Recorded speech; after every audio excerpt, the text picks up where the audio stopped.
when this recall started, I mean, it was based on the things I read. I had an email from Cindy and comments made by other board members that we were trying to basically stack the deck with Lisa and Liz, and we were going to have these four, and we were going to be blah blah blah, going into this whole thing, and that was the whole basis for this recall.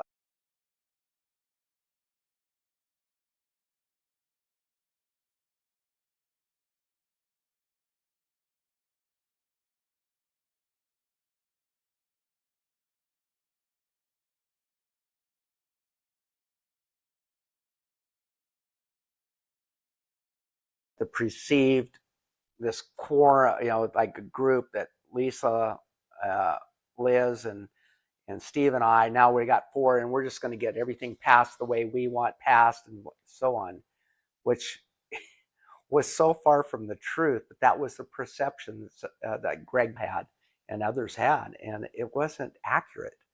But that's the whole basis for this. And there was a lot of nasty things, but it's like I voted for all three women.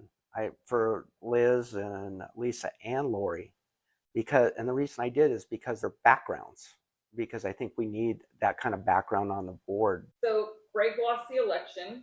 Mm-hmm.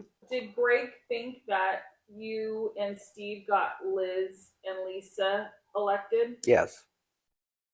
Yeah, and we did support them, but I also supported Lori as well because of their finance. Their finance, but yeah, their accounting background. It's really unfair to the ladies because it was that perception like they're just going to follow along with whatever Steve and I wanted. And they were really upset with that because they said, we're our own people. We have brains. We know, what's right and what's wrong and like that. And that's the way they believed. It wasn't going to be this perception of four people are just going to run, lockstep, because there's a lot of things that we didn't see eye to eye on, and so but that was the perception of Greg and some of the others, that now we're going to control this board, and it was like there was a post, I still have the post that Tom made, and said that that we needed to be removed. He said Steve and Mike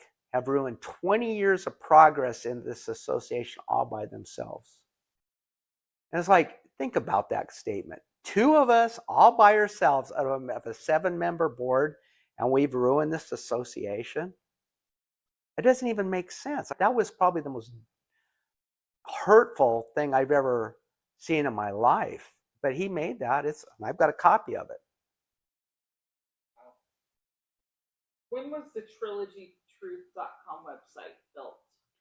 Well, from everything I have talked to the people that reviewed it early on, it was basically the domain and everything was attained, and everything was set up about a month before the election. Before the election of Lisa and yes, yes. So the big question is, I mean, all along, if Steve and I were such bad guys, why didn't this recall start before the election even happened? I mean, it's not like all of a sudden we're bad guys and let's start a recall. But the bottom line, I mean, you can only presume, is they were waiting to see the results, because if Tom and Greg would have got in, then the recall probably would have never happened. That's be my presumption. But because they lost, then immediately after that, then the recall fired up. I went to them after the recall started. I went to Lori and to Steve, because one of the questions I wanted, as I told them, I said, we've now met a few times. I want to know whether you can work with me. Do you want me still on this board? Because if you don't want me on this board, I will resign today. I don't need to go through a recall. I'm doing this because I'm trying to help this association. I don't need all this negativity in my life and all the lies that are being told. And we sat there and they said, no, we can definitely work with you. And so that's why I hung in there until the recall was finalized. I'm just trying to help, I mean, it's not like I'm getting paid. This is like a paid position, or I got these political ambitions. I'm doing it to help, and it's like, Oh my God.